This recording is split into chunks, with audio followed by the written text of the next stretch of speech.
दोस्तों नमस्कार। स्वागत है आपका हमारे YouTube channel sub staff to clerk promotion bankers way में। आज फिर एक बार आपके लिए MCQ प्रैक्टिस सेट लेके आए हैं। जो MCQ है वो जो आपको गवर्नमेंट स्कीमें पढ़ाई गई थी उसी का MCQ लिया गया है और एक आधा क्वेश्चन आपको अलग भी देखने को मिल सकता है इसमें, जो कि आप उसको सॉल्व भी कर सकते हैं। ऐसी कोई दिक्कत वाली बात नहीं है। तो आज का सेशन शुरू करते हैं। पूरे के पूरे MCQ जो कि आपको पहले KCC और प्रधानमंत्री मुद्रा योजना पर जो पढ़ाई गई थी और KCC, इन दोनों की ही पूरे क्वेश्चन हैं और जिससे कि उम्मीद करता हूं कि आप सॉल्व करेंगे और आप पहले भी आप सॉल्व कर रहे होंगे। तो मैं ये आशा करता हूं कि आप लोग हमारे द्वारा पढ़ाए गए MCQ को सॉल्व कर रहे होंगे और कई बार मिस्टेक हो जाती है तो उसको थोड़ा कमेंट में सही करें। कई बार ऊपर नीचे हो जाता है, डिजिट चेंज हो जाते हैं। कई बार 10,000 की जगह 1 लाख हो जाता है। कई बार सरकार खुद स्कीम चेंज कर देती है और हम पुराना ही पढ़ते हैं। तो इसलिए अगर आपको नया अपडेट पता लगता है तो उस हिसाब से बताइए। तो कई तो गलत गलत थोड़ा कमेंट्स आते रहते हैं बीच बीच में, तो वो ऐसे ना करें, नहीं तो आप किसी और पेड क्लास पढ़ सकते हैं। ऐसी कोई प्रॉब्लम वाली बात नहीं। तो मैं शुरू करता हूँ आज का सेशन और क्वेश्चन और आंसर बताऊंगा आपको, क्योंकि आपने पहले ही ये डिटेल थोड़ा आपको जब मैंने बताया था बेसिक, तो उसमें आपने पढ़ा था और ये आपके खाली MCQ सब स्टाफ टू क्लर्क के लिए है। बाकी आपको इससे ऊपर जाने की जरूरत नहीं है, नहीं तो आपको GIB और CIB एग्जाम देना पड़ेगा, वहीं आपको पता लग जाएगा इस चीज के बारे में। पहला क्वेश्चन है, what is the maximum loan amount available under प्रधानमंत्री मुद्रा योजना। कि जो प्रधानमंत्री मुद्रा योजना है उसमें अधिकतम ऋण राशि क्या है? 5 लाख, 50 लाख, 10 लाख या इनमें से कोई नहीं। एक्चुअली जो इसका जो राइट आंसर है, वैसे फिलहाल फिलहाल तो इसका इस ऑप्शन के अकॉर्डिंग 10 लाख रुपए इसका आंसर है, लेकिन सरकार ने इसको फिर बढ़ा के ना 20 लाख कर दिया था, लेकिन अभी ये कहीं मेंशन नहीं है। मैंने कहीं ये किसी ने मेरे कमेंट भी किया था और मैंने ये कहीं गूगल यहाँ वो पढ़ा भी था, लेकिन इसके अकॉर्डिंग आंसर 10 लाख है, लेकिन जो अब हुआ है वो 20 है। ठीक है, लेकिन आपने अभी 10 लाख पे ही अटल रहना है। बाकी आपके पास जो ऑप्शन आएगा वो देख लेना। ठीक है, पहले ये चीजें आपको क्लियर कर देता हूँ, नहीं तो कई हैं बुद्धिजीवी जो बताते रहते हैं कि सर ऐसे नहीं ऐसे, तो इसलिए पहले ये चीज बतानी पड़ती है। How much loan can be available under the शिशु कैटेगरी। कि शिशु कैटेगरी के तहत कितना लोन मिलता है, ये मैंने आपको बताया था। एग्जाम में यही आता है, शिशु, तरुण, ठीक है, और आपके लिए और किशोरी, आपको इन्हीं का लोन मिलेगा। तो शिशु के लिए कितना लोन मिलता है? 10 लाख, 1 लाख, 50,000 या 10,000। तो शिशु को मिलता है 50,000, जो कि सबसे कम है, वो मिलता है शिशु को। और कमेंट बॉक्स में ये भी जरूर बताएं कि आपके कितने क्वेश्चन सही हुए थे और कितने आपके गलत हुए, कितने मार्क्स लाए आप इसमें से, आप जरूर कमेंट करके बताइए। नेक्स्ट, 5 लाख का लोन किस श्रेणी में आता है? Loan of 5 lakh covered under which category. जो लोन है मुद्रा लोन, वो जो 5 लाख तक का है वो किस कैटेगरी में आता है? शिशु में, शिशु में तो 50,000 है, ये आपने देख लिया। किशोर में, तरुण में, ये यंग एज में। तो इसमें यंग एज कोई ऑप्शन नहीं है, मैंने अपनी मर्जी से डाला है। तो आपने बताना है कि 5 लाख तक का लोन किस में आता है। ठीक है, तो 5 लाख तक का लोन आता है आपका किशोर में। Option number B correct answer है, किशोर में 5 लाख तक का लोन आता है। नेक्स्ट, मुद्रा कार्ड का उपयोग डेबिट कार्ड के स्थान पर किस भुगतान प्लेटफॉर्म पर किया जाता है? मतलब क्वेश्चन ये है कि अगर आप अपना एटीएम यूज करते हैं, उसमें आप कौन सा एटीएम यूज करते हैं? वीजा का, रुपए का, कई कार्ड होते हैं, उनमें से किसका यूज करते हो? ऐसे ही मुद्रा जो कार्ड है उसमें कौन सा डेबिट कार्ड यूज किया जाता है? रुपए वाला, वीजा वाला, मास्टर कार्ड या व्हाइट कार्ड? तो ये मैंने नीचे दे भी रखा आंसर। ये किसान क्रेडिट कार्ड है, इसमें रुपए वाला कार्ड यूज किया जाता है। Option number A is correct. इसलिए आपके लिए इमेज भी डाली गई है, हिंदी है, इमेज है और इंग्लिश भी है, ताकि आप किसी भी एक भाषा में पढ़ सको। ठीक है भाई। नेक्स्ट, मुद्रा हैज बीन सेटअप बाई, कि जो मुद्रा है ना, प्रधानमंत्री, जिसका नाम ही प्रधानमंत्री मुद्रा योजना है, तो वो किसके द्वारा सेटअप की गई, उसकी स्थापना किसने की है? पहला ऑप्शन है आरबीआई, दूसरा है सेबी, और तीसरा है गवर्नमेंट ऑफ इंडिया, चौथा है ऑल ऑफ द अबव। तो आपने ये बताना है कि इसकी स्थापना किसने की थी। तो इसकी स्थापना की थी गवर्नमेंट ऑफ इंडिया ने। वैसे इसकी स्थापना प्रधानमंत्री द्वारा की गई थी, मतलब उसने शुरुआत की थी, और इसकी जो स्थापना हुई थी गवर्नमेंट ऑफ इंडिया द्वारा। ऑप्शन नंबर सी यानी थर्ड, कि प्रधानमंत्री मुद्रा योजना की शुरुआत 8 अप्रैल 2015 को हुई थी। इस योजना की घोषणा वित्त वर्ष 15-16 के बजट में की गई थी। पहले इसकी घोषणा हुई, स्थापना हुई, उसके बाद इसकी घोषणा बजट में हुई थी। रिजर्व बैंक ने कंपनी के 2013 7 अप्रैल मुद्रा गैर वित्तीय संस्थान के रूप में इसको पंजीकृत किया था। बाद में इसको आरबीआई ने पंजीकृत किया था, लेकिन इसकी स्थापना वैसे भारतीय सरकार ने कर दी थी 2015 में। नेक्स्ट, हु इशूज द मुद्रा कार्ड टू कस्टमर, जो मुद्रा कार्ड है उसको किसानों को कौन उसको देता है, कौन जारी करता है Mudra card? Bank either directly in the association with MFIs. MFIs की फुल फॉर्म होती है माइक्रो फाइनेंस इंस्टीट्यूशन। बैंक या सीधे या एमएफआईएस के सहयोग से। दूसरा है एमएफआईएस डायरेक्टली, या मुद्रा या आरबीआई। तो ग्राहक को जो ये मुद्रा कार्ड इशू करता है वो करता है बैंक आइदर डायरेक्टली और association with MFIs micro finance institution, इसके सहयोग से बैंक मुद्रा कार्ड जारी करता है। Next, in the self help group the loan and saving decision are taken by. अगर सेल्फ हेल्प ग्रुप का मतलब होता है हिंदी में सहायता, स्वयं सहायता समूह, के जो ऋण का जो बचत का निर्णय है, सेविंग का जो बचत है, उस निर्णय को कौन लेता है? एसएचजी के क्षेत्र में non organisation, non government organisation, government, cooperative bank या ग्रुप मेंबर। जो एसएचजी के जो ग्रुप मेंबर होते हैं, ऑप्शन नंबर 4 इसका आंसर है। एसएचजी के जो ग्रुप मेंबर होते हैं वो इसका डिसीजन लेते हैं कि भाई इस जो स्वयं सहायता समूह है इसका बचत ऋण है, वो खुद उसका डिसीजन लेते हैं।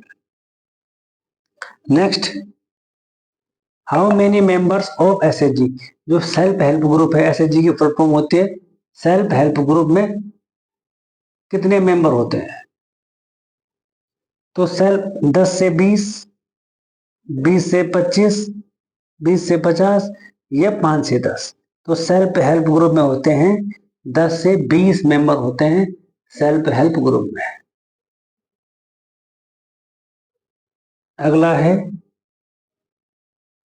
Smart loan amount given to low income holding और ग्रुप इज नोन एज। अगर जो कम आय वाले धारक हैं या समूह में दी जाने वाले स्मार्ट लोन राशि को क्या कहा जाता है? उसको कहा जाता है, क्या कहा जाएगा उसको? Cash credit, micro credit, rural credit या सिंपल क्रेडिट? ये मैंने आपको एक्चुअली बताया नहीं था, लेकिन इसका आंसर मतलब तो माइक्रो क्रेडिट है इसका आंसर। ठीक है। Next, which organisation take care of the agriculture and rural developments in India? ये कौन सा संगठन भारत में कृषि और ग्रामीण विकास का ध्यान देता है? कि ऐसा कौन सा संगठन है जो भारत में कृषि, एग्रीकल्चर और उसके विकास है उस पर ध्यान देता है? पहला है आईडीबीआई। पहले ऑप्शन देख लेना, फिर बाद में टिक मारना। ऑप्शन है आईडीबीआई, की फुल फॉर्म होती है industrial development bank of India. दूसरा है NABARD, national bank and agriculture and rural development, जिसके साथ ही डेवलपमेंट लगा है तो वो डेवलपमेंट तो जरूर कर रहा होगा। नेक्स्ट है ICAR, Indian council of agriculture research. और चौथा है FCI, food corporation of India. तो इसका जो करेक्ट आंसर है वो है ऑप्शन नंबर बी, नाबार्ड। कि नाबार्ड जो है हमारे कृषि और ग्रामीण विकास का काम करता है और उस पर ध्यान देता है। Next, KCC scheme was introduce in the which year? जो केसीसी स्कीम है उसको किस साल लॉन्च किया गया था? 2001, 2005, 1998 और 2015। तो केसीसी को 1998 में इसकी शुरुआत की गई थी। अब आते हैं इसके एक्सप्लेनेशन पे। क्या इसका एक्सप्लेनेशन है? किसान क्रेडिट कार्ड की योजना की शुरुआत भारतीय बैंकों ने अगस्त 1998 में कर दी थी। इस योजना का मॉडल राष्ट्रीय कृषि और ग्रामीण विकास बैंक, जो नाबार्ड होता है, पहले भी आया था। यह मॉडल आरवी गुप्ता समिति, यह समिति भी है, आरवी गुप्ता समिति ने इस मॉडल को तैयार किया था किसान क्रेडिट कार्ड के। इस योजना का मकसद किसानों की खेती के खर्चों को पूरा करने के लिए समय और पर्याप्त ऋण उपलब्ध कराना है। कि जो किसान होते हैं अगर वो किसी फसल के लिए रुपए ले रहे हैं तो उसके लिए उन्होंने खेती और उनके खर्चों के लिए पूरा करने के लिए इस केसीसी को बनाया था। साथ ही आकस्मिक खर्चों, सहायक गतिविधियों से जुड़े खर्चों को पूरा ध्यान और उसकी मदद करना भी इसका काम है। बाकी ये है, जो भी जितने बैंक है सब ने इसको लागू कर रखा है। तुम कहीं भी चले जाना वहां आपको ऐसे मिल जाएगा किसान credit card. Next, what is the primary purpose of KCC? KCC का जो पहला उद्देश्य है, प्राथमिक उद्देश्य, वो क्या था? ऑप्शन नंबर है किसान को सब्सिडी प्रदान करना, प्रोवाइडिंग सब्सिडीज टू फार्मर। दूसरा है short term credit for agriculture and allied, कि कृषि एवं संबद्ध क्षेत्रों के लिए अल्पावधि ऋण, किसानों को बीमा कवरेज और फाइनेंस, उनको मतलब किसानों को साक्षर करना कृषि के लिए। लेकिन इसका जो ऑप्शन है वो है ऑप्शन नंबर बी, कि short term credit for agriculture, कि कृषि एवं संबद्ध क्षेत्रों के लिए अल्पावधि ऋण, ये किसानों के लिए सरकार ने तैयार किया था।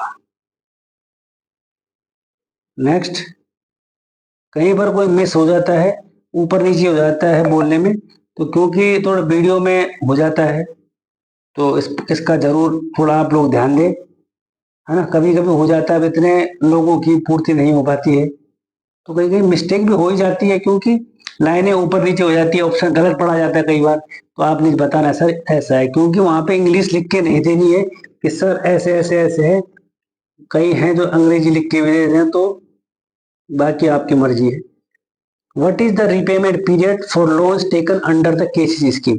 केसीसी योजना के तहत लिए गए ऋण की पुनर्भुगतान अवधि क्या? क्या आपने लोन ले लिया है तो आप कितने साल में इसको पूरा करेंगे? अब मैं यहाँ पे आपको एक वो बता देता हूँ, क्या जो एक व्यवधान पैदा कर रहा है।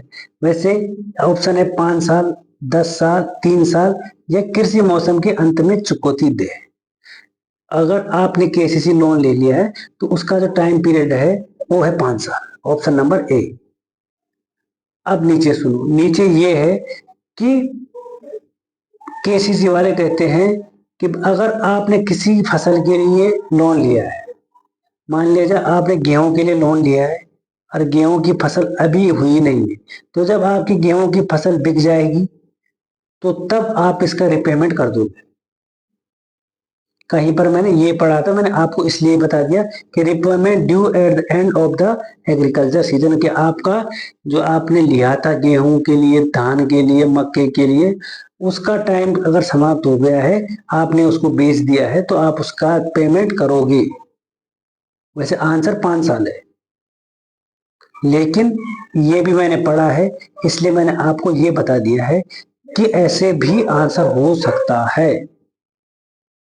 इसका आंसर वैसे 5 साल है, क्योंकि किसी को डाउट में रख के कोई फायदा नहीं। Next, what is the maximum credit limit typically offer under the KCC scheme. तो केसीसी स्कीम में आमतौर में दी जाने वाली अधिकतम क्रेडिट सीमा कितनी है? उस दिन भी मैंने बताया होगा आपको, डाटा मैंने बोला चेंज हो सकता है। अब आप बोलोगे आप हर क्वेश्चन में 2 आंसर बता रहे हो। पहला ऑप्शन है 1 लाख, दूसरा है 2 लाख, तीसरा है 3 लाख और चौथा है 5 लाख। इसका आंसर हो जाएगा आपका 3 लाख रुपए, ऑप्शन नंबर 3। कि अगर आप केसीसी में ऋण लोगे तो मैक्सिमम 3 लाख रुपए है। मैंने इसकी पूरी वो पढ़ दी थी, क्या बोलते हैं, मैनुअल होता है एक कागज होता है पूरा केसीसी का, वो मैंने पढ़ा था, तो मेरे को तो उसमें 3 ही लाख दिखा और मैंने आपके लिए 3 ही लाख आंसर लेके आया। Next, which of the following is not OVDs. इनमें से कौन सा ऐसा डॉक्यूमेंट्स है जो ओवीडीज में नहीं आता? ओवीडी का मतलब होता है ऑफिशियल वैलिड डॉक्यूमेंट। पहला होता है नरेगा जॉब कार्ड, दूसरा है पैन कार्ड, तीसरा है वोटर आईडी, चौथा है एनपीआर। तो इसमें जो पैन कार्ड है वो ऑफिशियल वैलिड डॉक्यूमेंट में नहीं आता है। अगर आप बैंक में जाओगे तो ऑफिशियल वैलिड डॉक्यूमेंट में पैन कार्ड नहीं आएगा। पैन कार्ड पहले था, लेकिन पैन कार्ड को 2019 में रिमूव कर दिया था ओवीडी से, ऑफिशियल वैलिड डॉक्यूमेंट से पैन कार्ड को रिमूव कर दिया था। अब ये आप बोलोगे कि एनपीआर क्या है? एनपीआर होता है कि नेशनल पॉपुलेशन रजिस्टर। जो जनसंख्या वाले होते हैं वो भी एक रजिस्टर होता है, उसमें आपका नाम चढ़ा होना चाहिए, वो भी ओवीडी में आता है। 6 ओवीडी होते हैं, 6 ओवीडी होते हैं, तो 6 ओवीडी में ये आता है एनपीआर। अगला है, और अगला और आज का अंतिम, in case the case of low risk category KYC is required to be done by the bank. कि बैंक के द्वारा जो लो रिस्क कैटेगरी वाले कस्टमर होते हैं वो केवाईसी कितने दिन के बाद करते हैं? तो वो 2 साल के बाद, 5 साल के बाद, 10 साल के बाद या 8 साल के बाद। तो जो लो कैटेगरी के जो कस्टमर होते हैं वो 10 साल के बाद आपका केवाईसी करते हैं, ऑप्शन नंबर 3। तो ये तो था आपका आज का सेशन, और आपने कमेंट बॉक्स में बताना है जो मीडियम रिस्क वाले कस्टमर हैं वो कितने साल में केवाईसी करवाते हैं। ये कमेंट बॉक्स में आपने जरूर लिखना है, और अपना स्कोर जरूर शेयर करें कि आपके कितने मार्क्स हुए, ताकि हमारे को पता लगे कि जो हम आपको बता रहे हैं आप उस पर कुछ कर रहे होंगे। तो ये तो था आज का सेशन, और फिर मिलेंगे एक नई और वीडियो के साथ। तब तक स्वस्थ रहिए, मस्त रहिए, पढ़ते रहिए, और कमेंट बॉक्स में अपना कमेंट जरूर लिखिए, और चैनल को हाँ लास्ट में लाइक, शेयर और सब्सक्राइब जरूर करें, ताकि मेरे को भी वीडियो बनाने का मोटिव मिले कि हाँ लोग हमारी वीडियो को देख रहे हैं और सब स्टाफ से क्लियर करने के अग्रसर है। अगर कोई इतने हाई फाई उसमें पढ़ना चाहता है तो कुछ दूसरे चैनल पे आप पढ़ सकते हो, बहुत चैनल है पढ़ाने वाले। अड्डा 247 है, मैं आपको एक और बताता हूँ। आप अगर अड्डा 247 सर्च करोगे, ऐसे लिखा होगा अड्डा 247, उस पे आपको बेहतरीन क्लासें मिल सकती है, हमारे से भी अच्छी क्लासें मिल सकती है। और इसमें आप जाओगे तो आपको बेहतर से बेहतर टीचर मिलेंगे, एक नहीं 10 टीचर मिलेंगे इस पे, तो आप इस पे भी पढ़ सकते हो, सब स्टाफ टू क्लर्क। इसका रेट 4000 से लेके 6000 तक आपको मिल जाएगा, आप वहां पढ़ सकते हैं। ये clerk 2 scale 1, scale 1 to scale 2, 2 to 3, 3 to 4, ये सब पढ़ाते हैं वहां पे। GIB CIB क्लास ये वहां पे चलाते हैं। तो अगर आपको हमारी क्लास थोड़ा क्या पता किसी भाई को नहीं लग रही हो, से अगर गलत लग रहा हो तो आप वहां भी पढ़ सकते हैं। अतः हमारे को बताना कि आपको यहाँ और वहां में क्या फर्क लगा, ये जरूर बताएं। तो फिर मिलते हैं एक और नई वीडियो के साथ, तब तक थैंक यू, धन्यवाद।